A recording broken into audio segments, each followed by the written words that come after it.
Hey guys, JC Smith here. Today I'm going to be working on this truck. This is a 2014 F550. It's a V10 gas automatic, 84-inch cab to axle. Pretty nice truck. I brought it up from the south. It's got an engine running problem, and it's kind of not a real major problem, but it's a significant problem. It's what's called an XL with power options, which is the interior trim package. It means that basically it has vinyl floor, vinyl seats, but it does have the power option. So it's got power windows, power locks, power mirrors. It's got radio controls in the steering wheel, cruise control, and it has heated mirrors, CD stereo with the MP3 and the micro sync hookup over here. It's got the upfitter switches and the integrated trailer brake controller. So it's a pretty decent truck, but it's got a running issue. And I'll tell you what I found. I knew this had a running issue when I bought it, and I paid accordingly. I didn't pay, a real big price for it because I knew it had a running issue. When it starts, you can hear it tapping on this side. It sounds like it's coming from this side. I don't know for certain yet, but here's what I got. When it's running, if I take the oil-filled tube out, cover, the cap out, it stalls. So if you guys ever run into this, that is a telltale sign that you've got engine vacuum going into the crankcase of the engine, okay? And the only reason it stays running is because that cap's on. As soon as you open that up, it opens vacuum to atmospheric pressure, and then the engine stalls. So I have a pretty good feeling that there's going to be one of the cam followers kicked out, or it's got caught sideways or something, and there's going to be a valve stuck open or bent. That's what I expect to find on this engine. So what I'm going to do is I'm going to run codes. I'm going to put the scanner on it. I'm going to see if I can find any codes that might have like an engine misfire or something like that. It actually runs smooth. So I'm hopeful that maybe the one cam follower is just in there and it's hitting something. I don't know. I'm doubtful. When you get into this situation, it's better to be 100% sure that everything's right than it is to just hope. So run the codes, run the scanner, run codes, see what we got. If it designates a cylinder, we'll start there. If not, I'm just going to go ahead and pull both valve covers off and get a look. Now, I have a V10 engine that I did, 2 or 3, probably 3-4 weeks ago. I didn't video it, but I went through the engine. I put, excuse me, I put rods, mains, rings, sent the heads out to have valve jobs done, replaced a bunch of valves, all the cam followers, all the lash adjusters.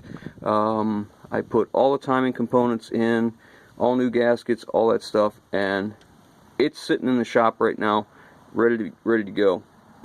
I didn't do any engine boring work or turning the crank. I mic'd the crank. It was right on. And as far as the cylinders go, I could still see the cross hatches. I did run a hone through it just to deglaze the cylinders a little bit, so it should be alright there. But that engine's in the shop. It's ready to go in if I need it. I'm hoping I can just take this apart, find the problem, send a head out, maybe, hopefully the piston's not damaged. It wasn't burning any smoke, or it wasn't blowing any smoke like it's burning engine oil, but I'm not running it that long either, so it's kind of a gamble right there. But let's get it apart. Let's see what we can find out. Alright guys, so I ran the scanner, ran codes, nothing active, nothing pending. So before I get too far apart, I'm going to go ahead and check compression. I'm going to do compression tests on all these cylinders. Let's see where we're at that way. That way I have a better understanding once I get the valve covers off of what we got going on. So in order to get these spark plugs out, I use this. This is a snap-on extra deep spark plug socket. It's a 14 millimeter. It is part number, easy for me to see. Looks like S9714MKL, and it's specific for Super Duties. I believe it's 2011 and newer, if I'm not mistaken, with the smaller 14 millimeter heads on the spark plugs. I'm pretty gentle with this, regardless of what year it is. I crack them loose, I spray PB Blaster, you know, after I got it just cracked loose, just to be safe. I do it on all of them. By the time I get to the back one, I'll come back to the first one, you know, the last cylinder. I'll come back to the first and take it out. Alright, some of you guys probably know, you've seen this before from my other videos. I take a blowgun and I'll blow down around all the coil packs, the intake, anywhere that I can get the dust and dirt off the whole entire motor before I start disassembling, so I don't get any dirt and garbage falling down the cylinders, just in case I don't have to take the heads off. In this situation, I've already blown it off, and I started pulling the spark plugs out, and they all look pretty good. They're all burning pretty decent. All the way back, here's number 3, and then I got to number 4, and you guys see that? The grounding electrode is smashed onto the spark electrode. So the only way I can see that would happen, especially in this engine, would be cam follower or latch adjuster came apart, whatever the case, and somehow got lodged or made the intake valve or exhaust valve, either one I guess, stick down, stay stuck in the cylinder, and the piston come up and hit the valve. Now more than likely what's happened is done long enough that it's broke pieces, and that broke pieces, the shrapnel, is probably what did this. So at this point, now I could take this all apart in the truck just the way it is. I prefer not to. I prefer to take a few more minutes. It takes me an hour and a half. I'll take the whole cab off and I'll be able to stand right next to this motor, and if I get it down far enough where I decide I'm just going to pull the motor, put a different one in, I'm already halfway there. And I can still do all the rolling over and all that stuff by just tempering a battery on, things like that. So that's what I'm going to do next.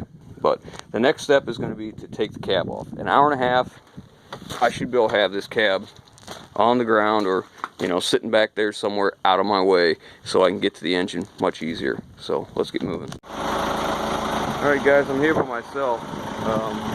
So I'm trying to get the cab off. It's taken me about, you know, 6 or 7 times going back and forth, double checking, triple checking, just like I'm going to do again. Come up just a little bit, make sure everything's unhooked. Yeah, I think we're good. Okay, get this thing off of here. You may wonder why would I take all this apart just to work on the engine, but quite honestly, it's just less aggravation to me. I mean, I've been working on this for about an hour and a half. An hour and a half after I started, I have the cab off. And it's out of my way completely.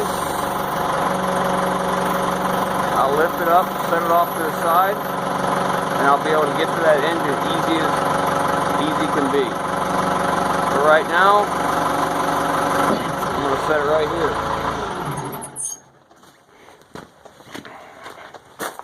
I mean, so as you can see, I mean, look how much easier this is. Instead of hanging over top of this side of the fender, and about this much of this engine is underneath the cowl. So this is by far a lot easier for me. So now getting this apart will be very, very simple. But I'm going to take a break because it's about lunchtime, and I'm going to get a bite to eat. I'll come back and take it apart. Okay guys, so here's the cylinder we were talking about, having troubles. Can you see this? Roller follower kicked out. Broken valve spring.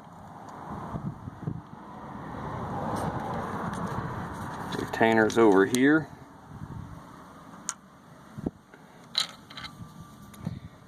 Broken rocker follower, a cam follower. So it broke right here, which probably pushed the valve down.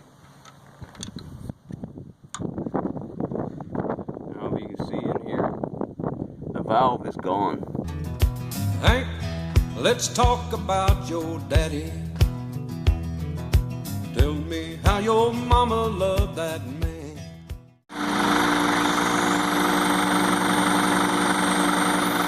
So far he's got about 4 hours into this, and he's just now taking it out.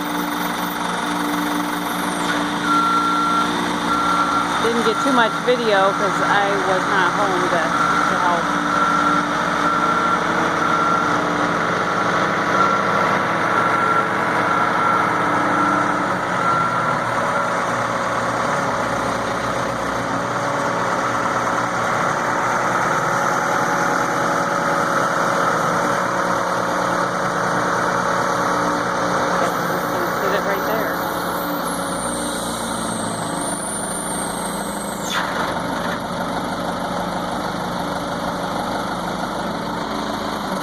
Okay.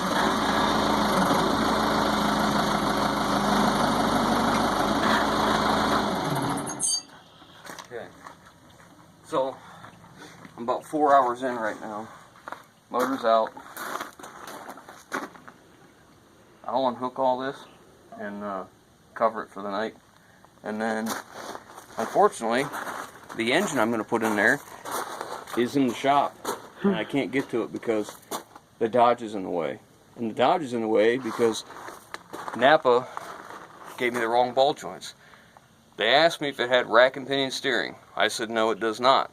This is the 11 silver Dodge I'm putting ball joints and wheel bearings and axle joints in. I said no, it does not have rack and pinion steering. It's got a gearbox. They said okay, no problem. We have everything here. So they give me the upper ball joints for the steering without rack and pinion, and the lower ball joints they give me for rack and pinion. Now what truck's going to have a rack and pinion and a gearbox? So I have to wait till Monday to get that so I can finish it, so I can get to the motor to finish this. So it's the end of the day, it's like 5. It's after 5. We're going to get all our tools cleaned up, and that's it for today. Next we're going to take the other engine, we're going to put it in this thing, and we'll put it back together. This is what it takes to get an engine out easily. Like I said, this is about 4 hours of work. So why wouldn't you, if you had the ability to take the cab off, why wouldn't you? You know, because I was able to stand here and work on everything. It was pretty easy. Anyways, that's it for now. Next time we'll be putting, I have a motor. Like I said, I went through it over the winter. It's got all new valve train. I sent the heads in, had valve job done, had valves replaced, guides, seals, all the cam followers, all the lash adjusters, the cams themselves, all the timing components, rings, rods, mains, an oil pump. It's ready to go in. So I'm just going to grab that one real quick, stick it in this, get this truck finished up, get it back together, and we'll look at that motor later. So I'm going to leave you that. If you guys like what we're doing, give us a thumbs up. If you haven't already, Hit the subscribe button. What's the other thing you'd like to say? And please leave your comments below. Please. How nice are you? Alright guys, see ya. Well, just break out a bottle, hoss. I'll tell you about the drifting cowboy band. We won't talk about the habits, just the music and the man.